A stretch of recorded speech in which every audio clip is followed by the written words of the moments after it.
Good morning. Here we are, and joining the room. Some win-win scenarios, things that are mutually beneficial, helping others. What a thought, helping others. It doesn't all have to be about you. It's crazy, morning, right? brother. Crazy thought, crazy idea. What do you mean it doesn't have to all be about me? You mean you can actually make things about other people and help other people without focusing only on yourself? That's crazy. Who would think such a thing? Why would somebody do that? Hey, Carrie, what's going on? While we're getting going here, I'm going to go ahead and ping some folks in. Okay, you do moving. So the question here is basically today. Me and my friend Harry Spade are we're doing a little event at noon. I'll share the link later on. But Harry wrote a book called Selling with Dignity, and everything he does is about adding value, kindness, dignity, not the tricks, the gimmicks, the sleaze, all that stuff. And he's brought in hundreds and hundreds of millions of dollars to his companies and things that he's worked for using those methods, not trying to take advantage of people and things like that. And so me and you started talking about, well, why can't me and Tom do a show where we both win, where Dom doesn't babble for an hour and Tom doesn't babble for an hour. We don't get mad at each other. When Tom talks I hope Tom talks for 40 minutes, because then I'll stare at him. He's handsome. And then I'll email off to the side or ping people or send messages or something like that. Why are people so afraid of those kind of relationships, of working with other people, of synergies, symbiotic, all the mutually beneficial things?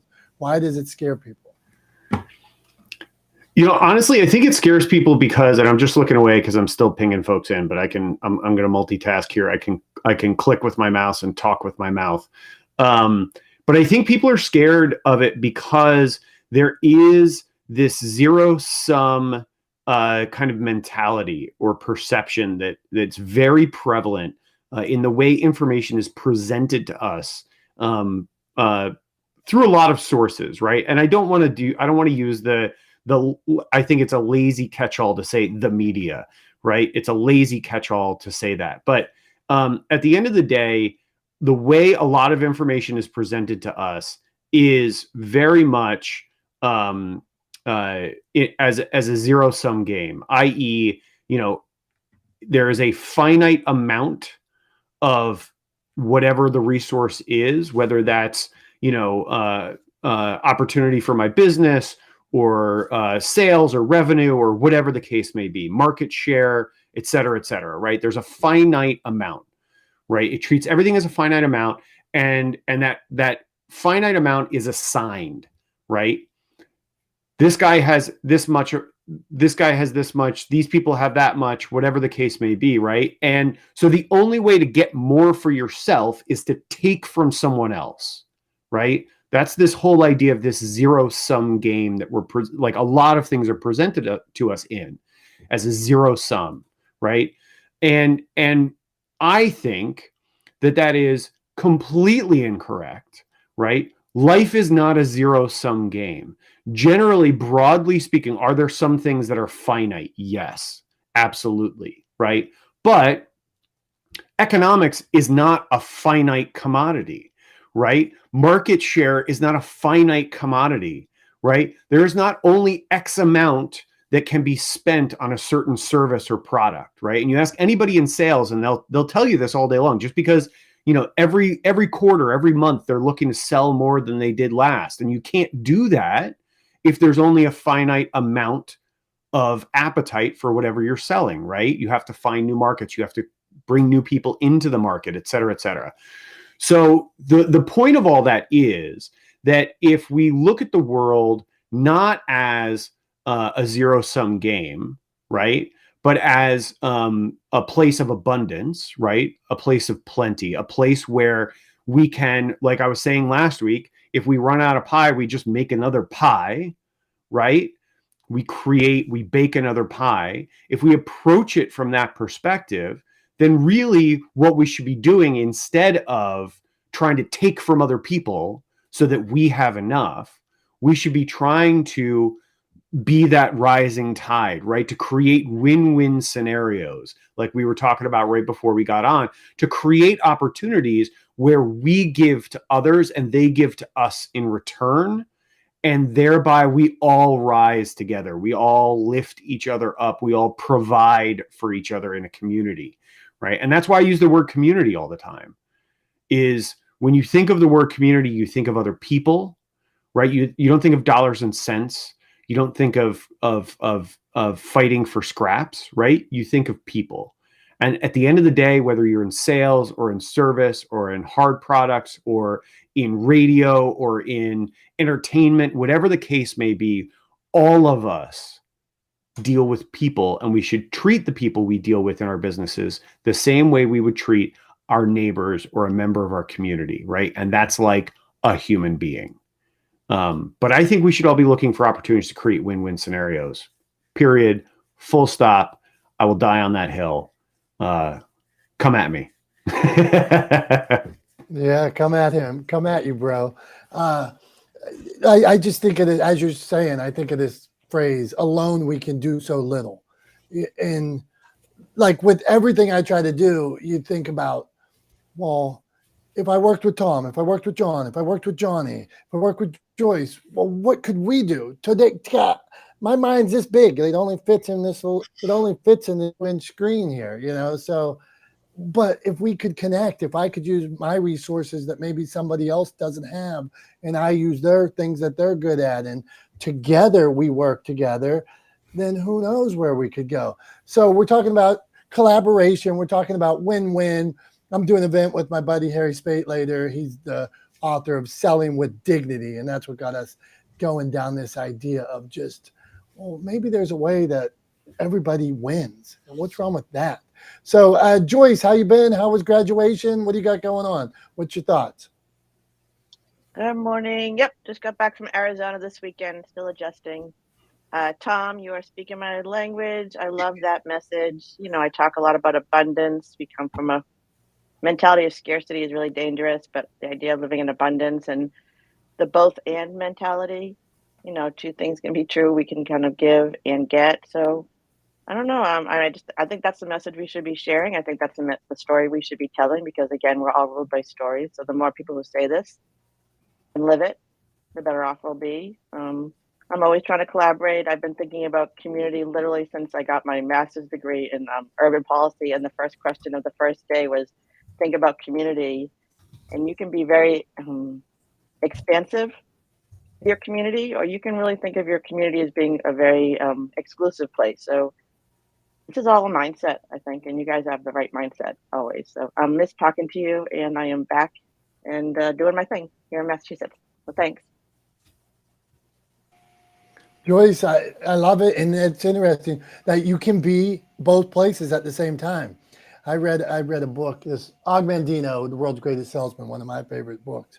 And he says at one point, the son was driven to succeed. And the father leader comes to him and says, well, what is this? What's this burning desire? And the son says, is it wrong to want to feed my family? Is it wrong want them to have nice things? Is it wrong? And it's not wrong, but it's also not wrong to give, to be kind, to help other people. Why can't you connect to people? Why can't I say, maybe John and this guy would be a good fit? I can't use this service right now because I don't have a Tesla or because I don't need a new roof, but maybe this guy does. Why can't I connect these two people who were talking about these things? So, all right, let's continue this conversation.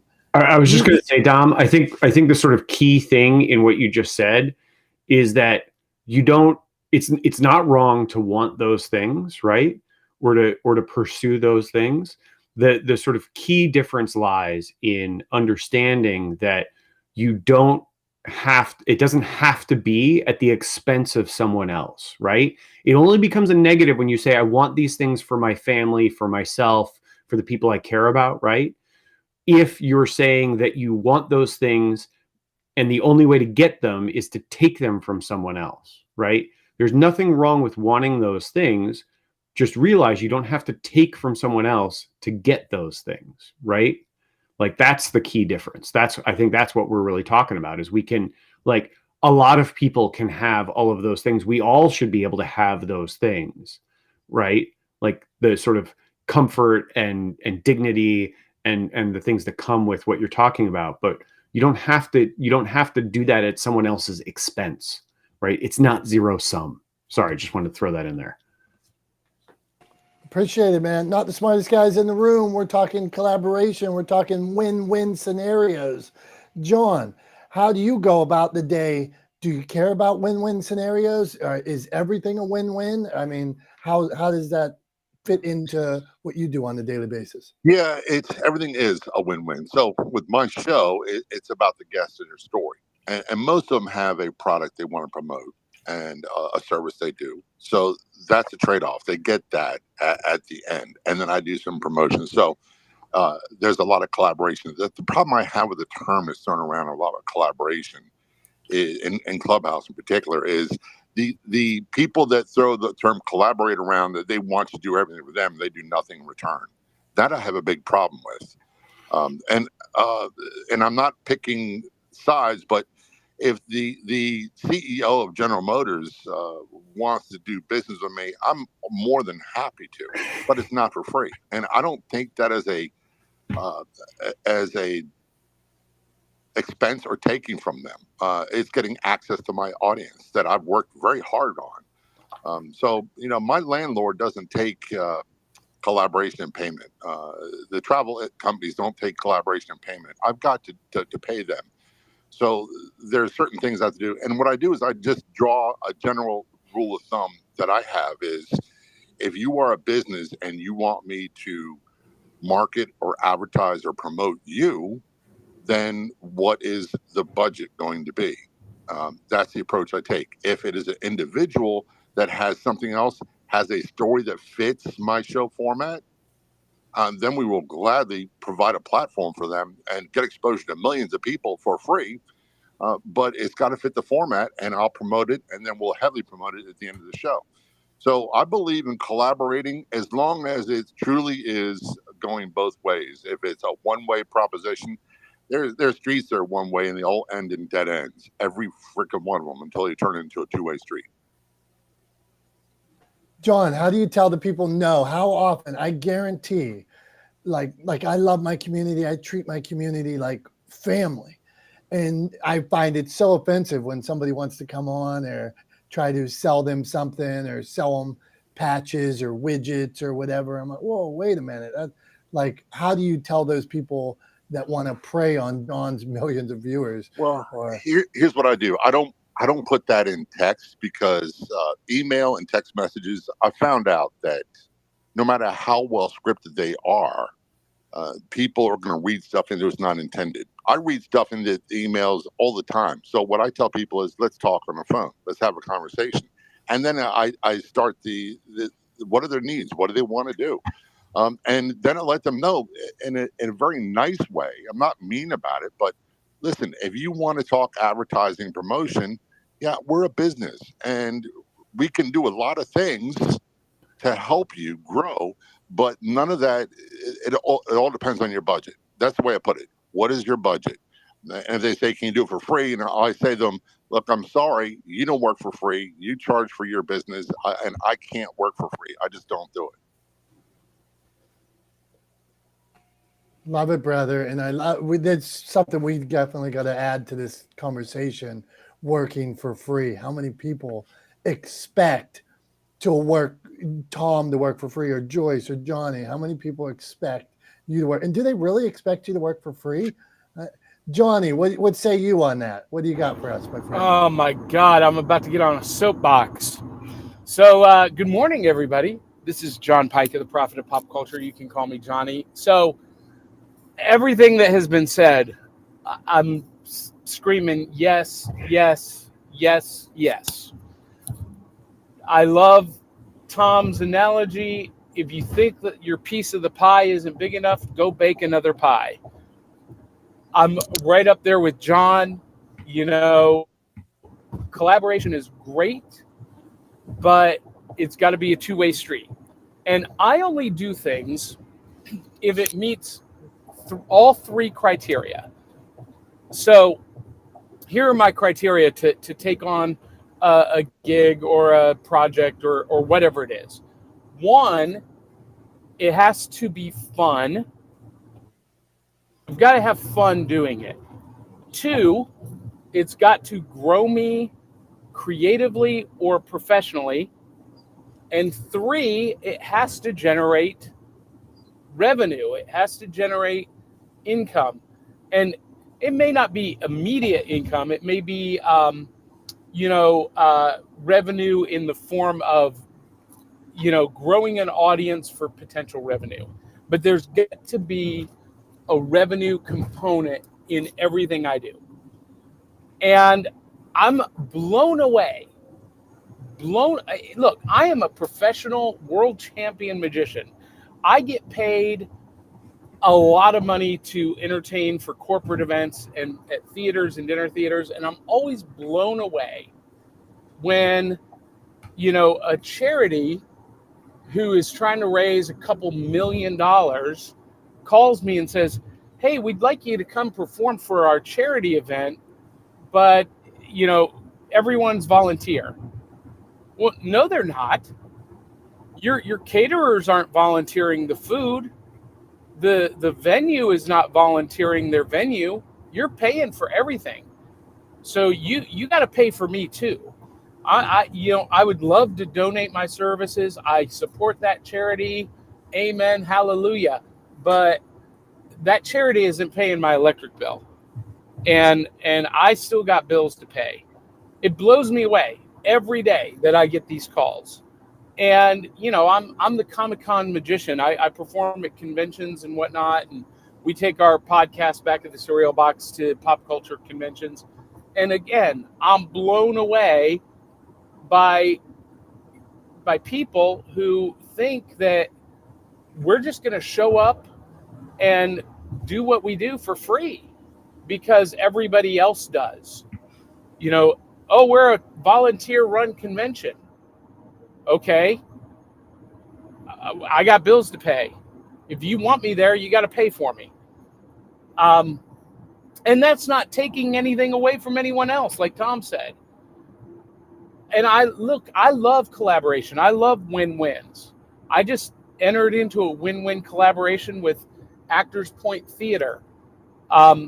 We're taking Back at the Cereal Box live on stage, in front of on a theater stage, an old restored movie palace, 500-seat theater, once a month, a la Prairie Home Companion, and I'm super excited.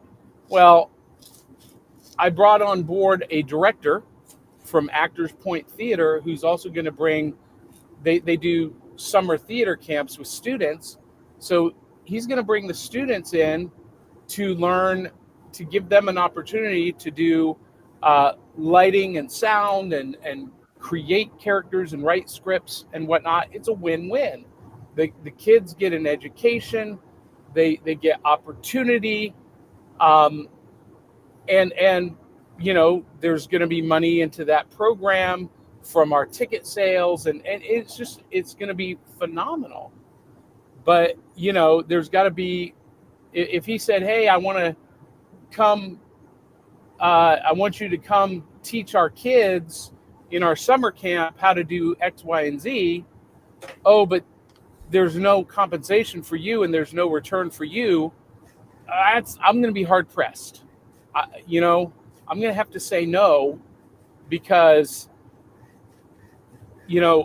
doing something for free means that I have to turn down something that gets paid. And I might turn down a $250 gig. Well, by me turning down $250, that actually costs me. another $250. So it's a $500 loss. So anyway, I could go on and on about this topic. I've been thinking about it a lot this week. Can you tell? Johnny, I'm done. We want more, man. Always appreciate you being here and your thoughts on things. So I got a question, and then Tom, I see has a question. So with I know you have a day career, and then you have the magic and stuff. Are there ever times where you're like, well, I got to ditch the day career because I made so much money here, or because you had it's fun, your 3 pillars. It was fun. You can monetize, and I forget what the second one was, but I'm wondering, is there a time where is the day career always fun, or how do you balance that, or is there a clear answer? Well, the day job makes my wife happy. That's the answer. I gotcha. Fair. I was just going to add too. I think, Johnny, when you're talking about people, and John too, when you're talking about people that are asking you to sort of quote unquote donate your time, right? Those people are not looking to collaborate, right?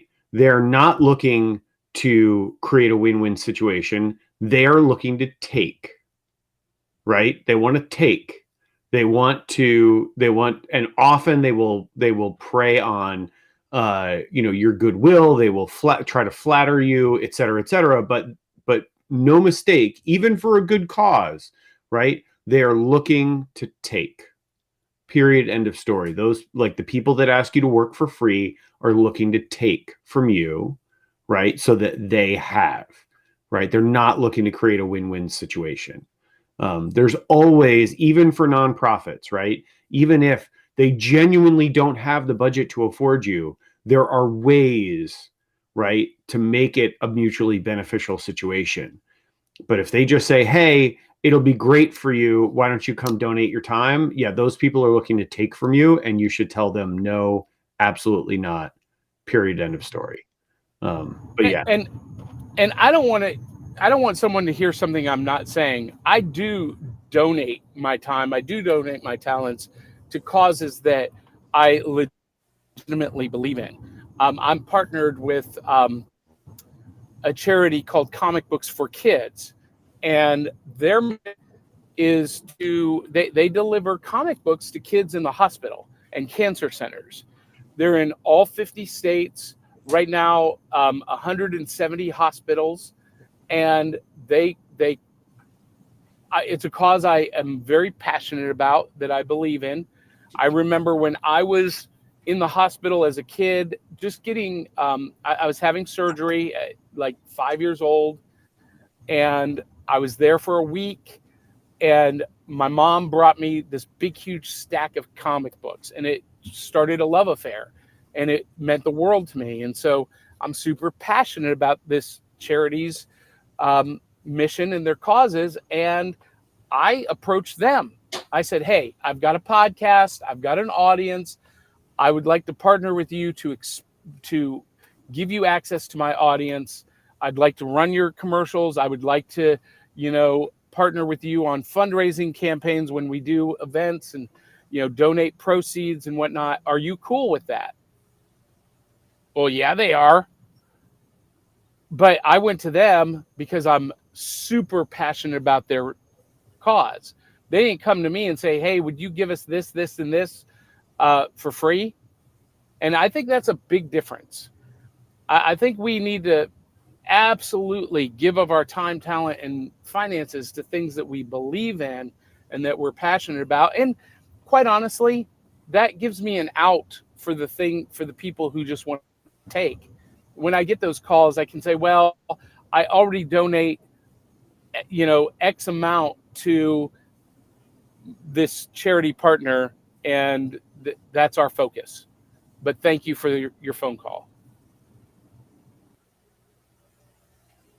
Johnny, man, spectacular as always. You definitely are getting us into this subject, man. We're talking about collaborating. We're talking about creating win-win scenarios, win-win forever. Tom said it. Tom and JFK said it. Rising tide lift all boats. So That's what we're talking about. You don't have to be afraid to help somebody else or connect to people that, no, I wasn't in this deal. It has nothing to do with me. But why wouldn't I introduce these two people? I think some people, like I come from a world I spent 20 years in pharmaceuticals and insurance sales and yellow page sales. And I think some people are so focused like on me, this has to return for me. Well, what about them? What about connecting these people? Maybe 5 years from now, they come to you and say, hey, why does it always have to be right now? So well, here's an example of that, Dom. So Yeah. this live show back at the Cereal Box on Stage, the theater that we're doing it at is just a few doors down from a comics and collectible shop. Well, guess what we cover on our podcast?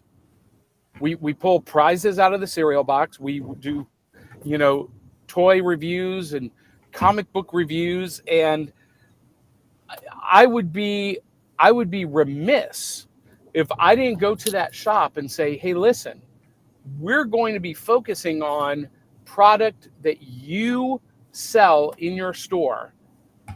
Would you like to be an advertising partner to have access, not just to the live audience, because we're filming this for distribution on our social networks and video networks, but to have access to our audience of 24,000 per month, or per week, I guess it is, per week.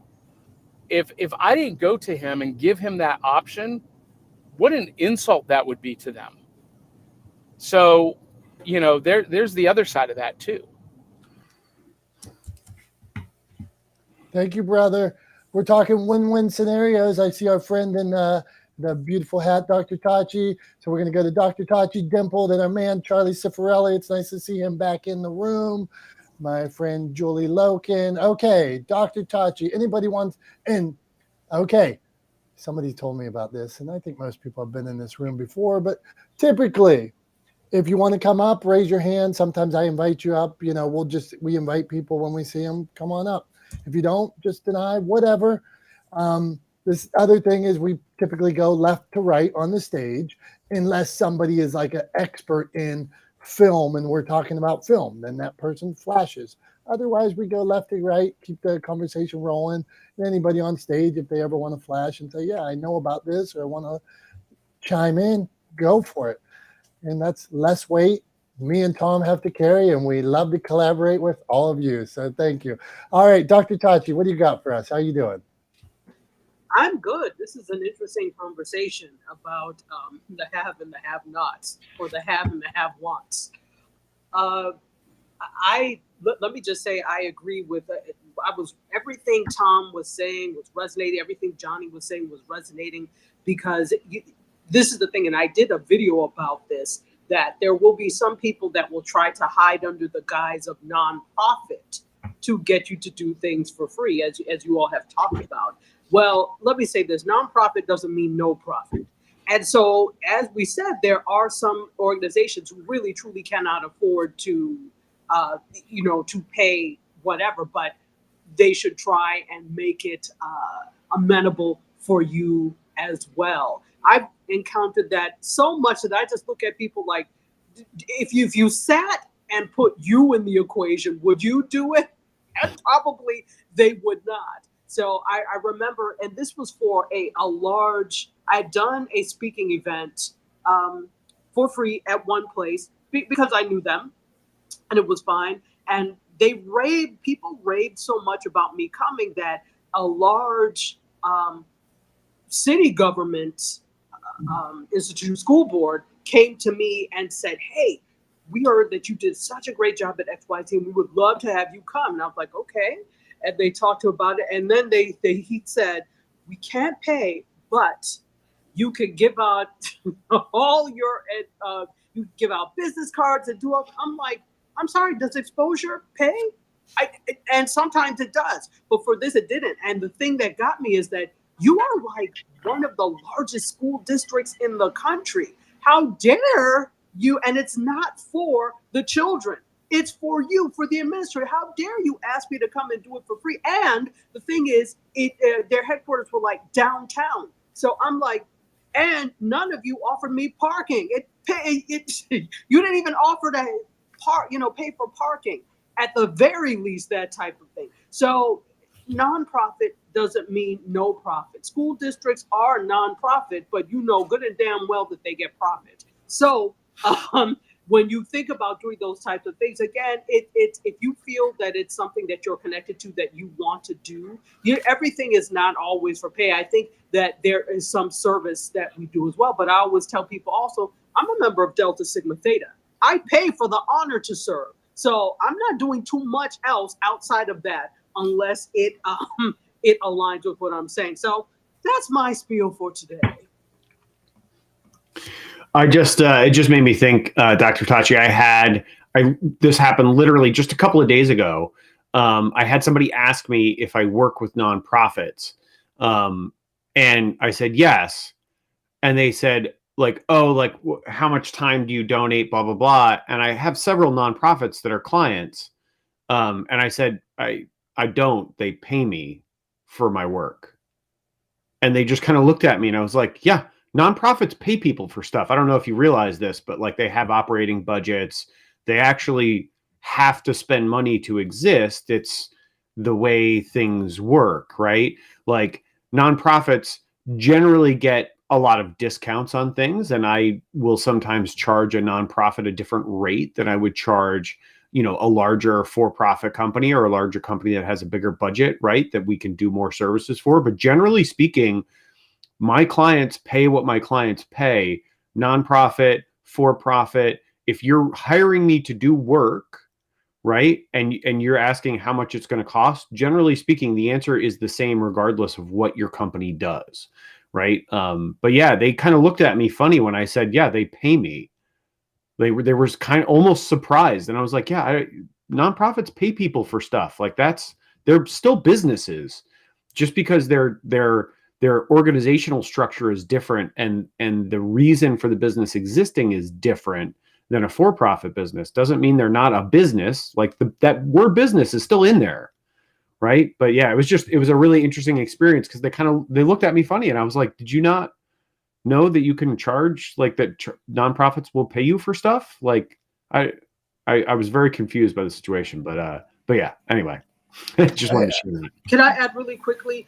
Go on, Dr. Tachi. I think too, it's interesting with the nonprofit rate, that type of thing, because obviously, especially if it's something you really align with and want to help, you do want to try and work with people. And sometimes that's just in general, you try to work with people. But then, like, I've run into one in particular that we're like, okay, well, let's give them this rate for the live streams that we want to run.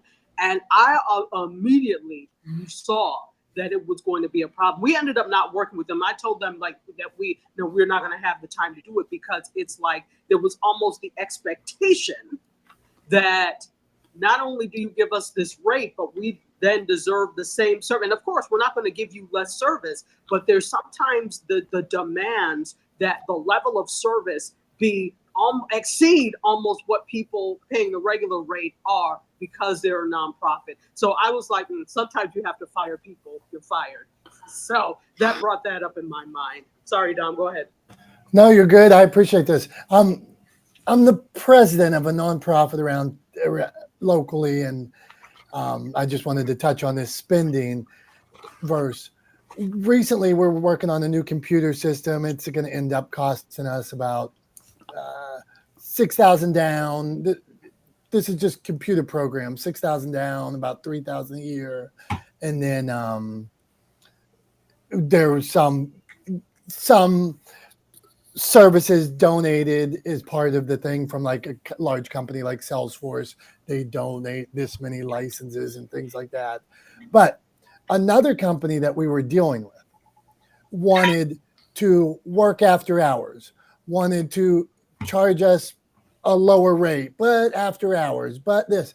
And they were a local company, and we wanted to go with the local company. We wanted to give the local company a chance, but it was, we're going to treat you as second class. We're going to do your work off hours. We need it done by this day. We're not asking for a discount. We're not asking for free. We're willing to pay. Like Tom said, we had the money. We had it set aside, ready to go.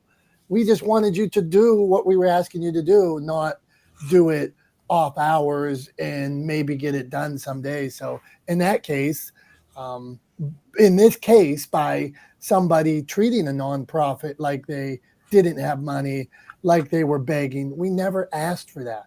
Then we had to go to the national companies and to get what we want done. So that's the way it's going to go. So, okay, let's continue this conversation. Win-wins. Okay. Win. Yeah, I just like to say it. Win. I want to tell you about a guy. When I was in insurance, I used to work with this guy.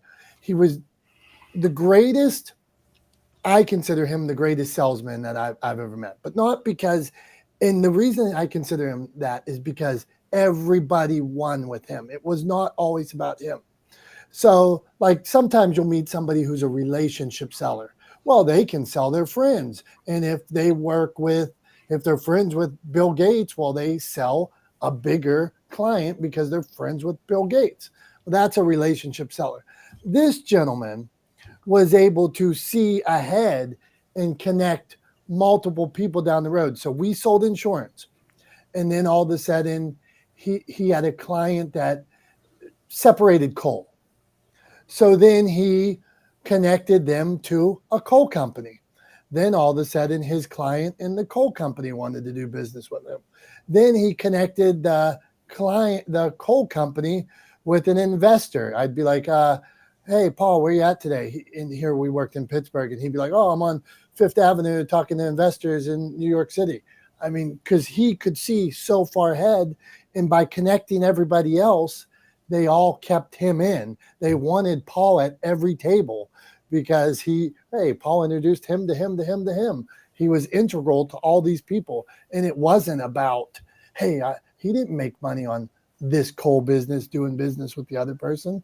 And it wasn't like he wasn't born knowing them or anything like that. It wasn't a family relationship that he sold. That's easy. That's low hanging fruit. Okay. See, Johnny, like you can go down the rabbit hole. I can go down the rabbit hole on that. Okay. Not the smartest guys in the room. Dimple, what say you on all this we're talking about? Hey there. Yeah, I'm not quite sure what the topic is, but I mean, because I just kind of came in the room. So if you want to fill me in. Tom, have at it, my friend.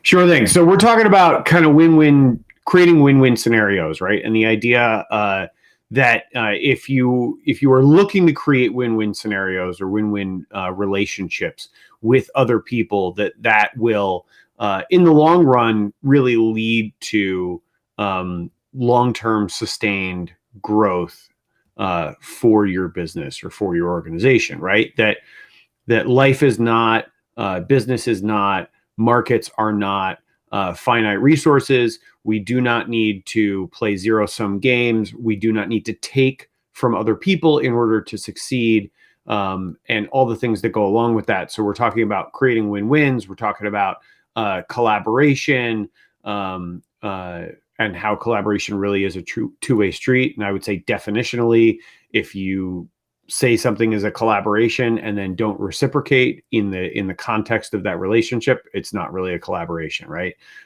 So Johnny and John were both talking about that earlier. So that's what we're talking about. We're talking about creating win-wins. Yeah, great topic. Thanks. So yeah, when it comes to making and building relationships, I think that it has to come from a place of genuinely wanting to get to know more about the person, about what they do, and and help each other. Because a lot of times I see people trying to make relationships, and this even happens like, you go to some events and everyone's just pushing their business cards at you, or they're like, oh, like I'd love to meet you for coffee. I would love to this. And it's like, well, what's like the value of like, for the other person to meet you, right? Are you just going to try to sell them something, or are you genuinely interested in getting to know them right? Because there's a difference. And I see that happen all the time in like, real events where people have not mastered the art of networking effectively. Because if you can give someone something, right, without expecting anything in return, it's the law of reciprocation. And I think people are more likely to want to reciprocate back. But if you're just like, oh, let's meet, and then you meet, and then they want to give you like a half-hour pitch on whatever they're selling, like that's not building a relationship. A relationship is getting to know the person, and really understanding what they do and how you can help them, how you can collaborate together, and maybe asking them, what can I do for you? Is there anything I can do to help you? Right. And then it goes both ways. So I think it's really important to just evaluate, like, coming from a place where you really want to build a relationship, because relationships are, in my opinion, long term. And people who build those long lasting relationships, they get connected to more people over time as a result of those relationships, because the trust factor is there. So you have to build that know, like, and trust factor, but you can only do that being authentic. Thanks. Yeah, definitely agreed. I think one of the things that popped into my mind just listening to what you had to say was, I think one of two things is happening in a lot of those kind of situations that you described, right? You talk about going to a networking situation where people are just walking around shoving business cards in each other's hands, or you're sitting down to a meeting and somebody is just instantly trying to pitch you on their product or service. One of two things is happening in those situations, right? And I'll go with the better case scenario first, because we'll give people the benefit of the doubt, because I like to believe that people are generally, and by default, I kind of give people the benefit of the doubt, think people are good, right? So the first option is they don't know any better, right? They've been taught that the way to build your business is to just always be pitching. They've been taught this sort of like quality over quantity approach, that if you make 1,000 phone calls, eventually somebody will say yes, right? Rather than taking the time to sow the seeds of building a relationship that will last maybe for years and years and years and deliver better results than those 1,000 phone calls could, in a lifetime, right? So either one, they've been taught incorrectly, they don't understand what they're doing and what they're doing wrong, right? Or two, and this is true in some cases, they are just lying to you, right? When they say that they want to form relationships, when they say that they want to learn more about your business, what they're doing is they're creating an opportunity for them to pitch you, right? They're creating an opportunity for them to try to convince you, like kind of strong arm you into buying their product, right? Or their service. And so they're being disingenuous, right? They're lying to you about their intention. And I don't see a way that there's really much else many other possibilities there. I think it's really one of those two things. And if it's somebody who's been who's the product of bad mentorship or bad education or a lack of understanding, then that's a problem you can fix, right? That's a problem that can be dealt with, and you could do it by example, right? You can do it by showing them, right, that being interested in them, actually genuinely being interested in them, genuinely forming those relationships, genuinely wanting to help, will actually create opportunity and create a desire in them to want to reciprocate those things, right? So if it's somebody who's just been misled or misinformed, that's something you can help with, and you can sort of bring them around to a better way of thinking about things.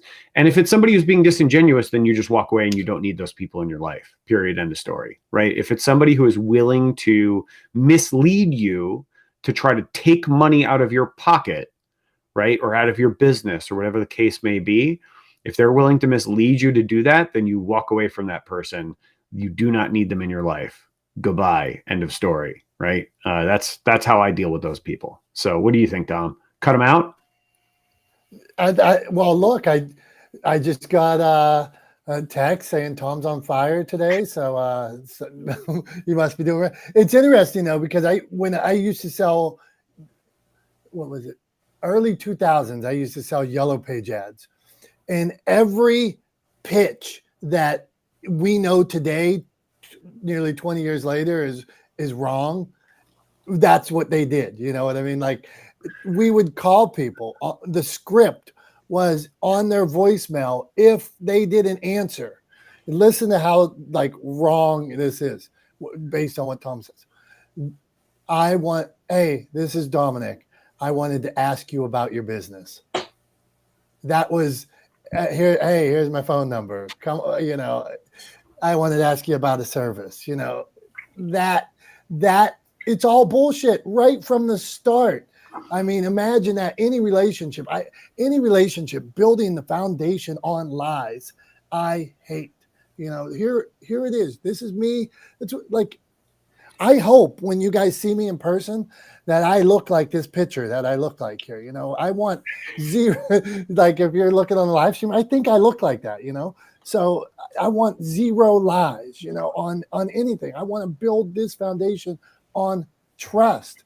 So, okay, somebody go on. Yeah, Tom. and if any of you ever meet me in person, including you, Dom, because we haven't actually met in person, I probably won't be in front of this backdrop, but I would bet money that I will have a hat that looks very much like this one on my head. In fact, I had somebody said to me not that long ago, I didn't even know what the top of your head looked like. And I'd known it was somebody that had known me for a couple of years. They were like, I didn't even know what the top of your head looked like. For all I knew, you didn't even have a top on your head because I'd only ever seen you with the hat on. So, but yeah, it's my thing. But I will definitely have the hat on if you ever meet me in person. That's for sure. Wouldn't it be funny if Tom had like a flat top or a ponytail under there or something? What if I just had a giant mullet, just a ridiculous like Joe Dirt style mullet under this thing? That would be hilarious.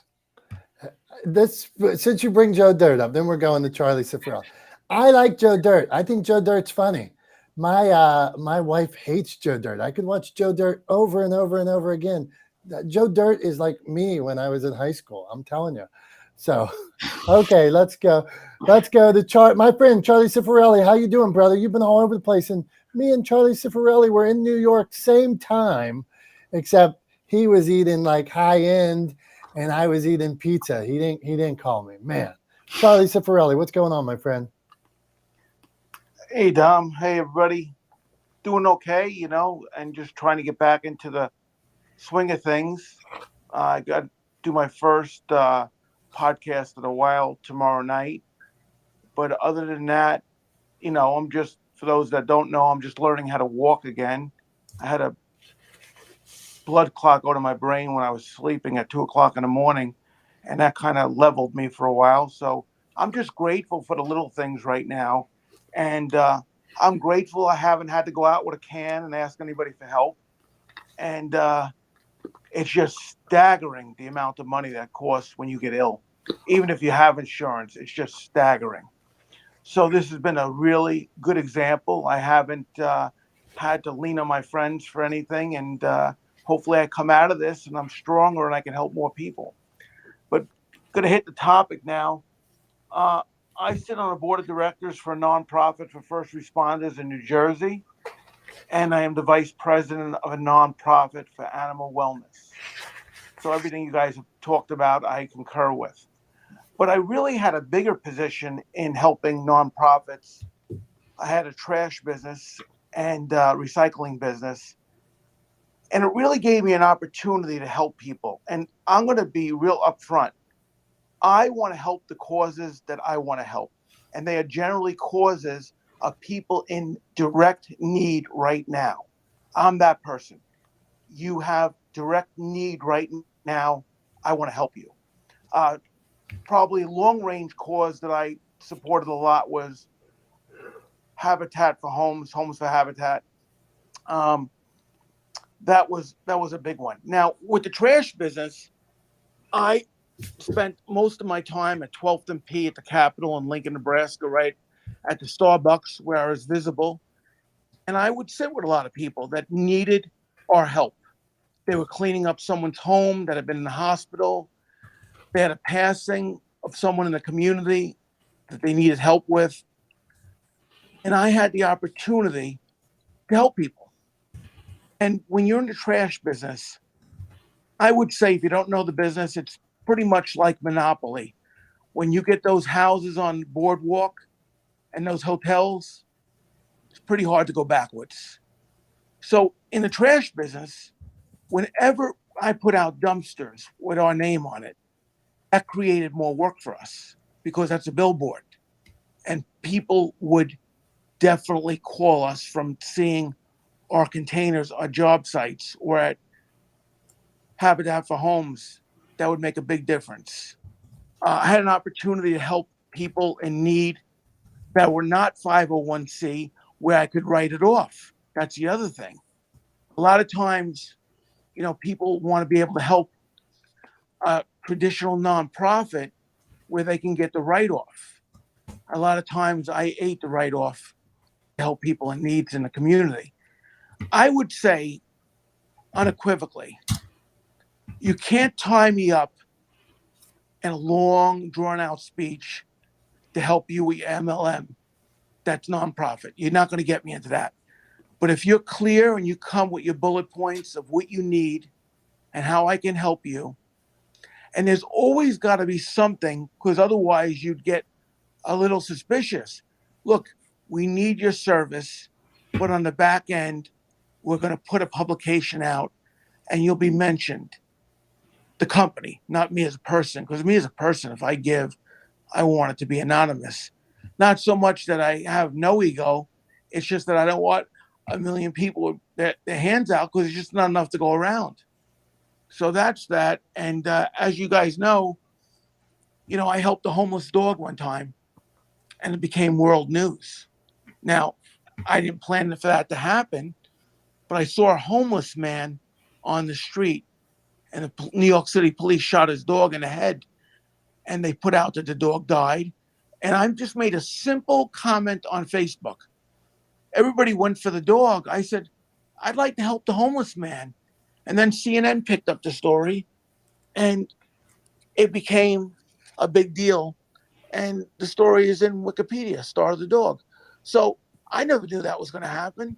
So I got involved in charity. I don't even like the word charity. I don't even like words from the 76 welfare.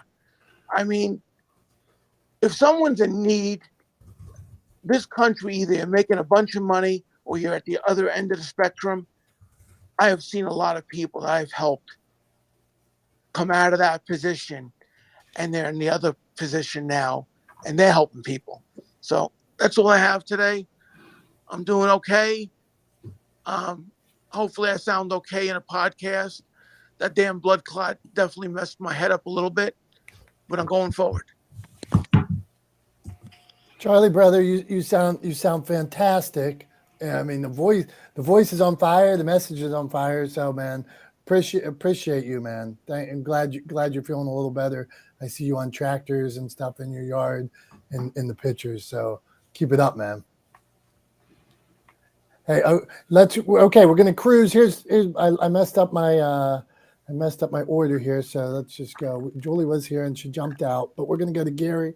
We're gonna go to Gary first. In the Zoom up above, within the Zoom in the pin links. Me and my friend Harry Spate, he's the author of Selling with Dignity.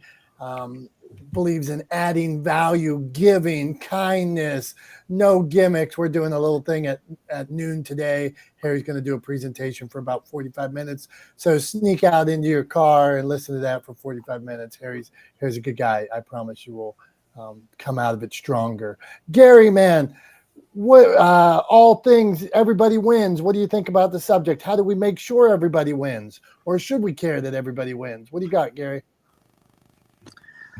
Hi, Dominic. Hi, Tom. I want to say hello to you, your moderators, and your team. Great topic, great questions. I do believe that when we pause a bit and we start to think very seriously of masterful ways to create win-win situations, I believe there is where we are able to make the strongest impact, not only on our lives, but on the lives of others. I, however, see that what happens very often, people have that desire to win, but they fail to recognize that there's two sides to the coin of winning. For example, what does it mean to have a desire to win? It means that you have expectations, you have a vision. Perhaps you have a master plan as to what is going to get you there. But guess what? One of the things that we have seen is that for you to win, you must have a value offer.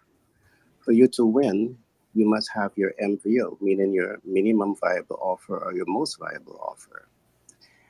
And the main fact that you're having your value offer, it should be something of substance. It should be something of value. It should be something that is able to add value to people's life. But sometimes we don't think about this. We just think about, hey, I want to win. I want to be wealthy. I want to be successful. I want to be the movie star. You think about your desire. But what I've learned is that when you think about your desire in conjunction with your value offer and what your value offer can do for your ideal customer, there is where you're able to make transformational effect. But once you pause here and you start to think about how can I make the largest impact on my ideal client, and you start to take the steps to make this happen, there is where you win. But this is a journey, because to make impact with your ideal client as an entrepreneur, you need to understand who is your ideal client. You need to understand what are their needs and their wants and their expectations. And sometimes you set yourself up to win, you're not taking the time to understand people's pain points. You're just thinking about your win. But there needs to be a balance between your win and how you're going to make impact with people. As you take the steps to really understand people, you're taking the time to understand, what motivates people, what inspires people. And once you have all the facts together, I believe that this is the most spectacular way to create win-win situations. Pause a bit and recognize that winning in life is not only about me, myself, and I. But when you can take steps to create the scenario where we can nurture the environment where we can win collectively, there is where the magic takes place. So let's make magic happen. Gary, and I yield the mic. Back to you, my friends. Thanks, Gary. I think the thing that really kind of stood out there to me was something I talk about a lot, right? And all the folks here who've been here week after week with Dom and I have heard me say this ad nauseum. But it's this phrase that's actually in the beginning of my book that's coming out in September. And that is this idea that we should embrace the concept of leading with value always, right? That you always lead with value first, 100% of the time.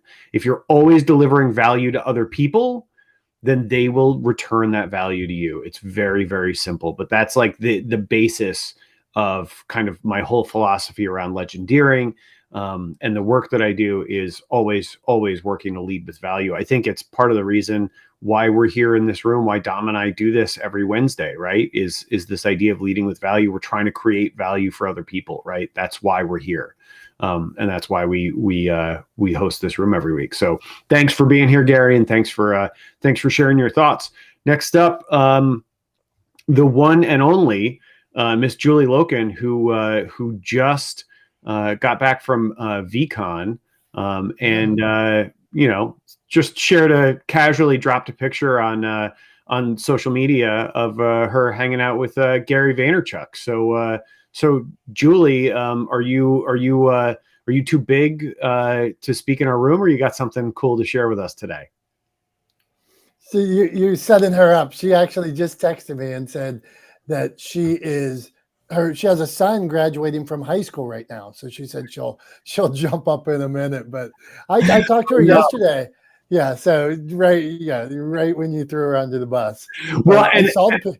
She knows, obviously I love Julie, and she knows that is all in good fun. No, I was 100% had like a twinge of envy when I saw that picture. Cause I would have loved to have been, been with her, at VCon, and had that opportunity. So definitely a twinge of envy. And super impressed, right? That is a path. The fact that Julie was standing there talking to Gary Vee, who is a very in-demand person. So it's not like, I don't want to lionize him. It's just that his time is very much in demand, right? And so because of that, his ability to dole it out is limited. And the fact that she created a path, right? And that's exactly what she did. She set her sights on something. She said, I want to do this. And she created a path to make it possible, is incredibly impressive to me. So I was very much in jest, and I wanted to make sure I put that out. I said that out loud since she couldn't respond, because that's what I would have said when she responded to her. But I didn't want to leave that hanging with just a little barb thrown. I wanted to make sure she knew that I genuinely was impressed with her creating that path, and definitely had a little twinge of envy. So I can't wait to hear more about it from Julie when she's available to talk. Obviously, one of your kids graduating from high school, I guess, is more important than talking to me and Dom. If that's how you want to live your life, fine. But anyway, who we got next? Okay, well, hold on. I want to say that I spoke to her yesterday about just same thing, man. And I want to say to the room, like the word envy, like me too, man. How awesome! Like I could want to be in the room, and say like I'd love to have a conversation with Gary Vee like that. That was so effing cool, right? But that doesn't mean that I'm unhappy for Julie. I'm thrilled for Julie that she did it, man. Like you said, work in the path. Everything that Julie has done to get to this point, the hustle, the grind, the studies, the hard times, for whatever. I'm just going to speak candidly here. We all get shit on. We all get told no. We all have bad days. Like Charlie saying, like Charlie had a stroke, man. But he's still here. He still shows up. He's still pushing on. He's still helping nonprofits. He's still making a difference. So we're going to have those times where the route's bumpy. But here she is at the climax. You know what I mean? Right, sitting next to Gary Vee, and she said he was spectacular, and she had about a half hour with him. And so I hope she gets on and tells that story. So that's what I think. It's all right. It is all right to like we were saying earlier, it's all right to want the nice things. It's all right to, want to buy your wife the whatever purse. It is not all right to take from other people or crap on other people, dump on other people, step on other people, and if you do get a chance to be up, like in Julie's case, she also brought a lot of her friends along that once she was able to get to that point, she brought other friends and said, hey, you need a press pass too? You need a press pass? They worked together, and multiple people had a big event. So on the win-win, look at it. There it is. Okay, now I want to read this bio. I'm going on. He led with Ethan. I'm coming to you, but he led with the line that I love. Social media scientist. So right there, I'm in. I want to know more. So social media influencer, app tester, and product tester, influencer of positivity. Yeah. Now you're talking. Okay, see, influencer positivity. Now I got to read more. Okay, I'm going below. I'm going to a world where few people go. Below the fold. You know what the fold is? That's when you have to scroll down. Born on Instagram, recognized creator, Ethan Klein, Los Angeles. He, him, open brand deals. Okay, I want to know more from that. teach us win-win or whatever you got, Ethan. How'd I do with my reading? Go on. Well, good morning, everyone. Thank you so much for the room. I'm Ethan. I'm 20 from LA, and I create content, and I go to school for a living. Doing social media since 13, and I've consistently shown up. And this app Clubhouse was, I was on here during the COVID pandemic, and from here it just started building, and I've been doing this for a little while. Okay, Ethan. So talk about give us a win-win. Do you have other people on your shows? Whose content are you sharing? Or give us a tip since you're doing it and making money off of it, or it's that in school or your careers. Tell us more. Well, it depends on the money thing. For me, it's more just showing up, being present, and brand deals is what drives my social medias. It depends. I mean, these platforms, obviously there was a program they stopped, but I'm still, for what I do, I still, brand deals come along, and that's how it goes for right now.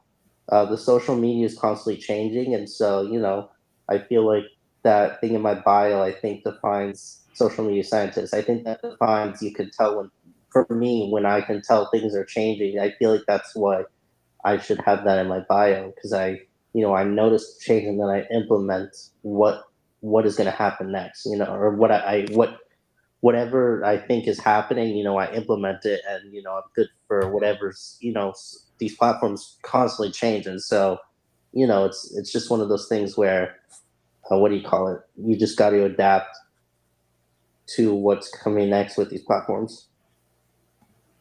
All right, last one for the scientist. I'm coming back.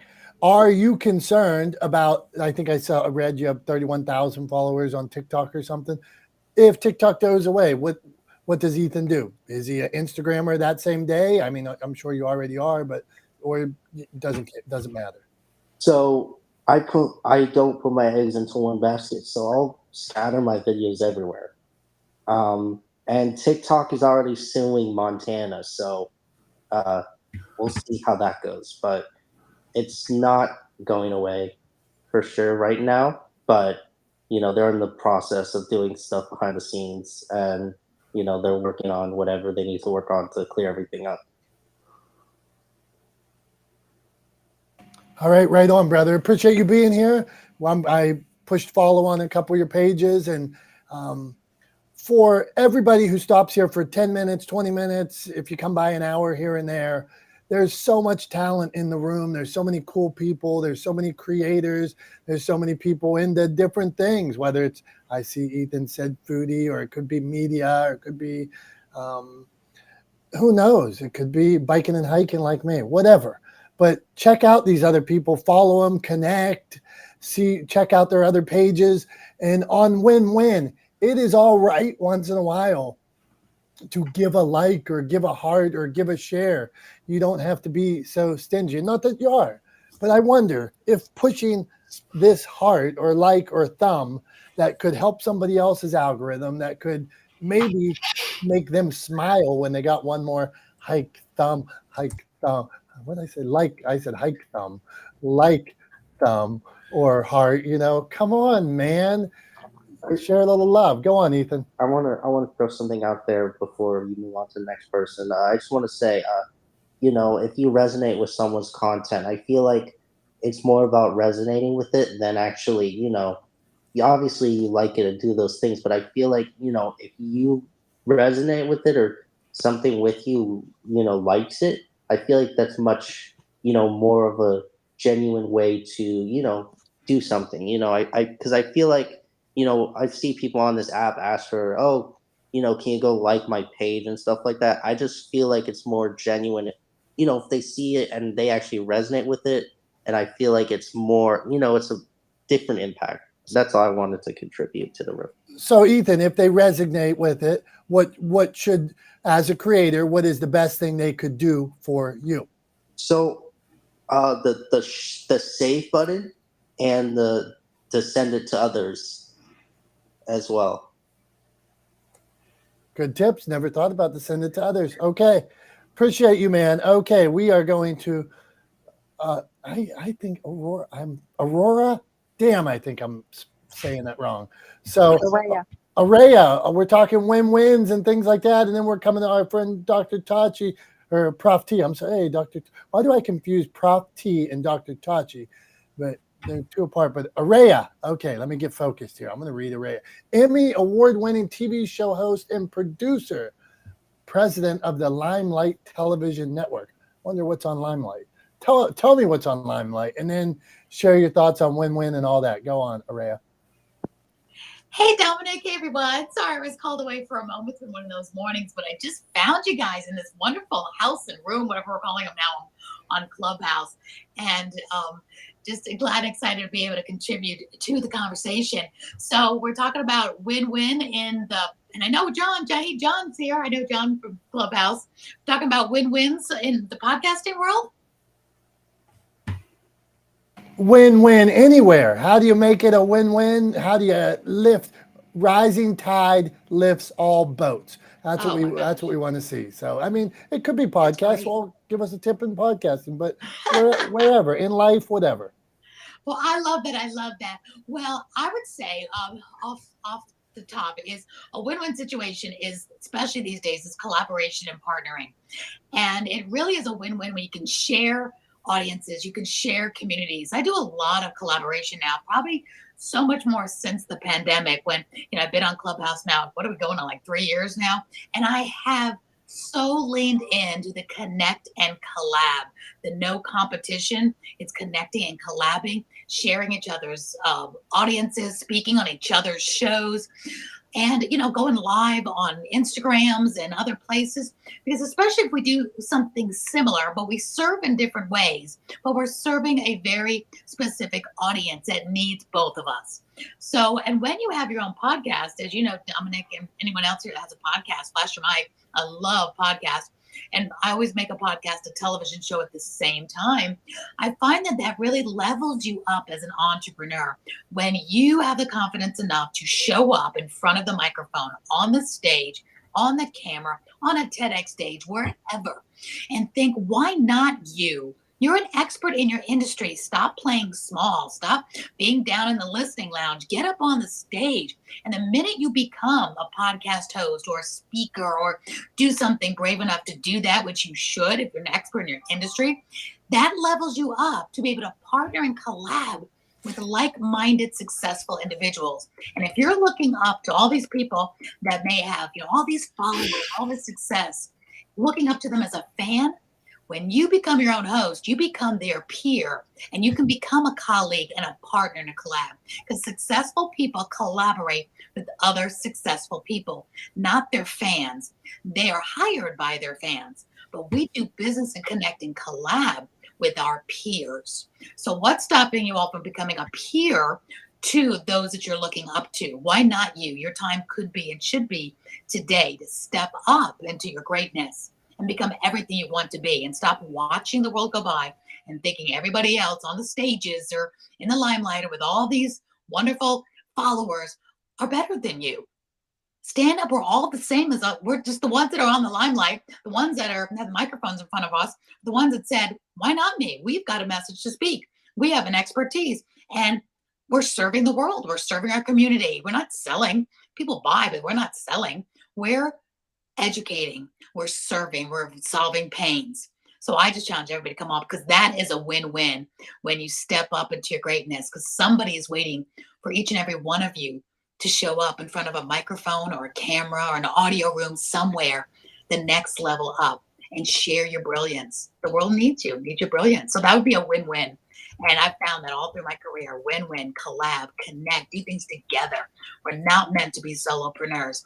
We're meant to be collaborators and CEOs of companies that have a team, that have people. And just don't be the smartest one in the room. Big mistake. Find other people smarter than you and connect and collab. So I hope that helps. I hope that was on point to what y'all were talking about. Again, I apologize for getting pulled away. I had surgery last week, and I was just talking to my doctor for a minute. My stitches came out yesterday. So I'm all good. I'm on the mends.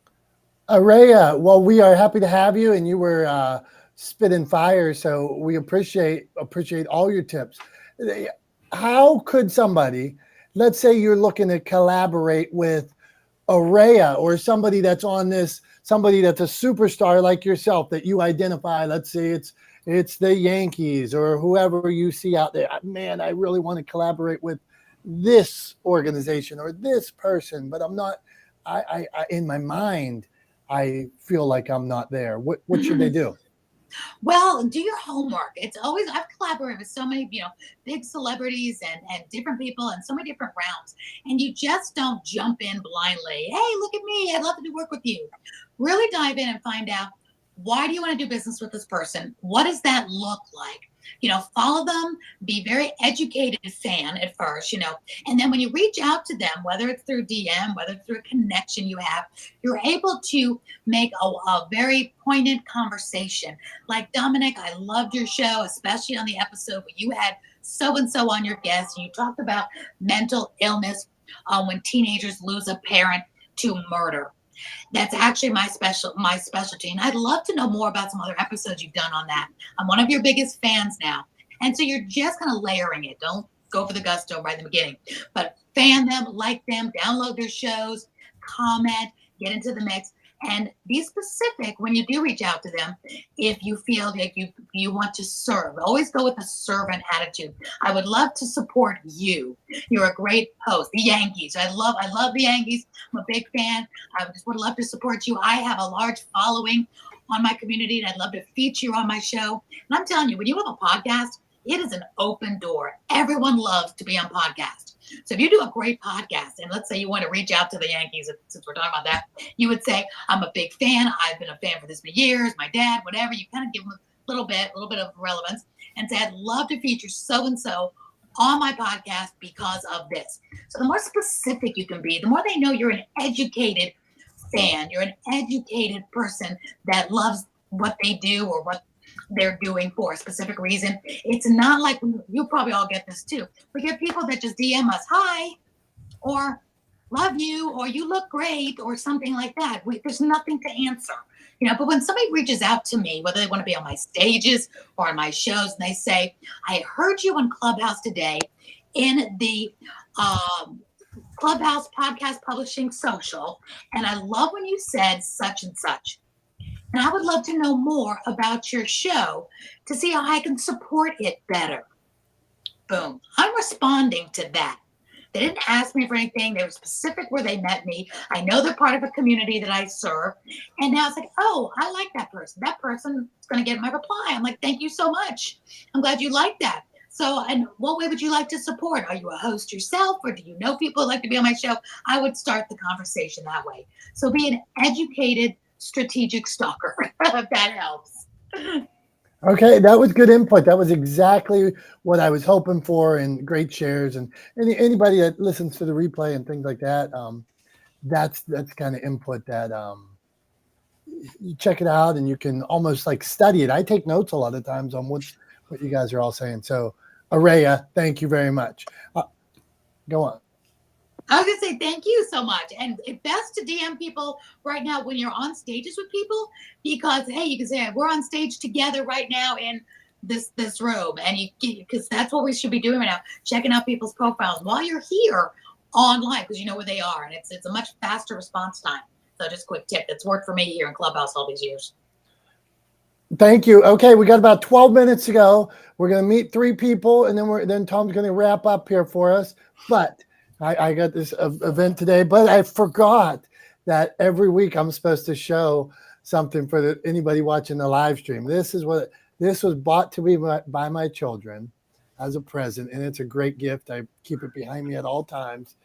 It is a Jason Voorhees semi bobblehead. It says place in direct sunlight, and then it bobbles a little bit. I mean, look how it's got knife, it's got hockey mask, Friday the 13th. I mean, this is, see, it says Friday the 13th, pop culture coolness. So live streamers, this is what it makes me smile. Some days when all hell's breaking loose, I turn around at the wall behind me, and there's Jason Voorhees with a little knife hanging there. Okay, Tom. I like that it's called a body knocker. I never noticed. Never needs batteries.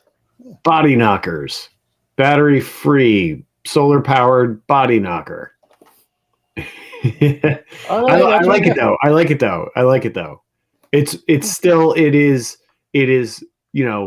much less odd than some of the other things, including the Michael Jordan doll that you shared a few weeks back. That was That's up there. I see in the screen. I see Michael Jordan doll legs hanging behind yeah, me. yeah. I At see him. the top. There's some. Wait till you're going to meet A-Rod in a couple weeks, and I will show you that. But that's for another day. Okay, we are moving on from show and tell. Prof T, we were talking win-wins. What do you got for us? Good morning, everybody. Good afternoon. Good now. Hey, Araya. How am I going to top Araya? Oh my God. She is like such a queen of Clubhouse. She was one of the first ladies I met. Love Araya. She's got an amazing story. Great Love you tips. too. Good to see. It's been a minute. Happy to be here. And of course, Julie. Oh my goodness. How can we not say enough good things about Julie? I love Julie Loken. We talk every day. I actually could have got on a plane to go, but I just couldn't pull it together that quick. So with that said, I think that for me, Araya just hit the nail on the head. It's collaboration. I mean, I've been working almost 20 years with people for coaching and mental health and emotional wellness and getting people to where they need to be. I didn't have a Prof T when I was starting out in business. It's dog eat dog world. A lot of people aren't looking to help other people succeed. They're looking to help themselves. And I found that now, since post-pandemic, people are collaborating more. And if you are not reciprocating on your social media, that's not going to help you. I think a lot of people I'm meeting are transactional, which means, hey, what can you do for me? And I just don't, I can smell that a mile away, and it really gives me a bad stomach ache.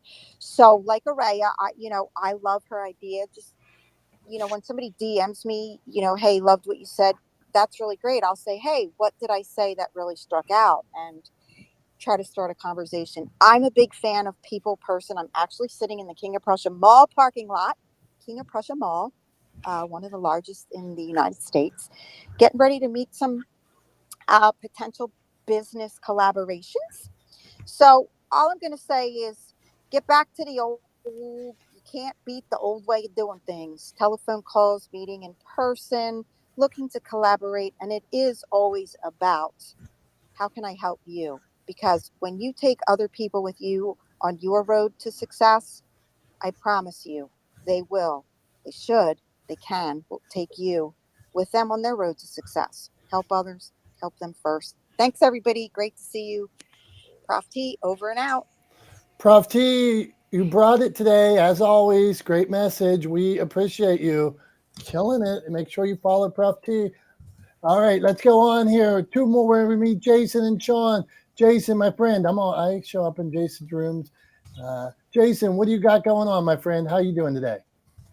Oh, I just got done recording on YouTube, Breakout, and some other platforms talking about fortune. And maybe it kind of relates to win-wins, I guess you would say, in what people believe fortune is. And my whole premise is that fortune is not a hope thing or a wishing well. It's actually a buildup of disciplines and focus. Marcus Aurelius talks about this. He's like, hey, a fortunate person is not someone on chance. It's someone who's really looking at the optics of the objective and what he really wants. So win-wins are kind of, I would say they're related in a big way. They're more like what collaborations took for that thing to exist, whether a podcast or whether a business adventure, a launch, you name it, you have it. You need a series of people. You need a community, because no one is self-made. No one can ever truly say they're self-made without attributing contributions of others. So everybody's community built, but you do have a self-interest, you do have creativity, and win-wins come from exactly that: contributions, willingness, and being focused of what you really want. So that's all I'll say about that. Appreciate you, man. Good stuff as always. Always, I say philosophical, and I say I don't mean that. I mean it in like I like to hear what That's my specialty. That's what I do. Okay, yeah. Then I don't really want. No, it's usually deep, and I appreciate it, man. Different look at things. Okay, Sean, what do you got for us, Sean? We're talking win-wins. Syndicated broadcasters sold a certified Dolby Atmos engineer. I don't even know what that is. So, Sean, introduce yourself. How you doing, Dominic and Tom? Thanks. Tom, I completely agree with you. No top knot here either. I have a standing thing with all my friends if they see me in leather pants or with the top knot to do something drastic. I am a mixing mastering engineer. Been doing it for over 2 decades. I'm a radio host. I'm on a commercial radio station. I'm here in Toronto, Canada, 3 nights a week, syndicated. We're on 79 stations. More importantly, I have a company, AR Media. We do post-production for podcasts. So we do that for people, editing, post-production. We deliver in stereo and Dolby Atmos. Do a regular room. And what is happening when we talk about collaboration, 2 things.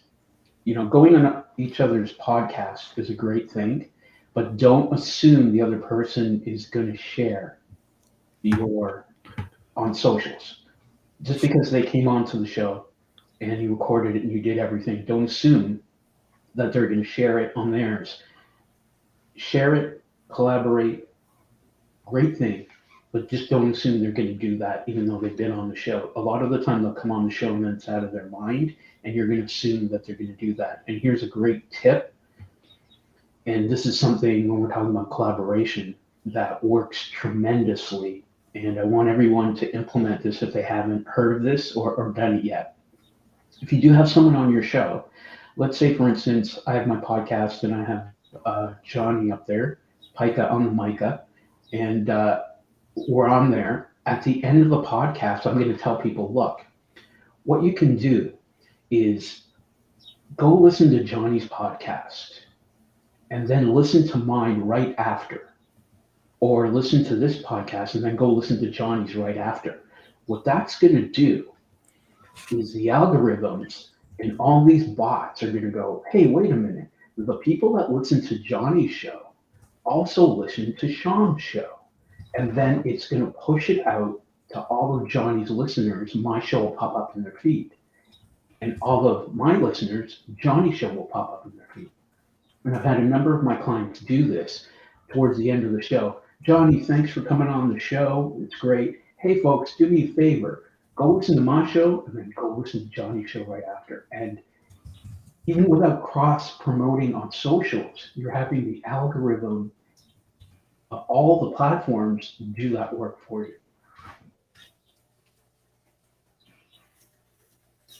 Sean, man, appreciate you. Good tips. And we're always like, that's the thing about, you never know in this room. You might get tip, selling tip. You might get tip on algorithm. You might get tip on something philosophical. So we appreciate you dropping by and sharing that with us. Like I said earlier, I take notes. And why wouldn't you try that? So many things that we talked about today are free. Like it's not going to cost you any money to check out somebody else's social media. It's not going to cost you anything to listen to somebody else's show or engage with somebody else. So that's all win-win. Hey, Tom, it's that time of day, man, where I abruptly say we're done and my attention span falters and then you wrap us up. So what do you got, my friend? Can we just go back and we just replay what I said at the beginning? Because I don't know that I can kind of say it better, and I'm not sure. I'm not sure that. I'm not sure I can beat it. But anyway, so we started out today talking about creating win-wins, and I just think that it's incredibly important. One of the things I'm on a mission, right, to humanize the world of business through better communication, right? That's what I always say the mission of my business is.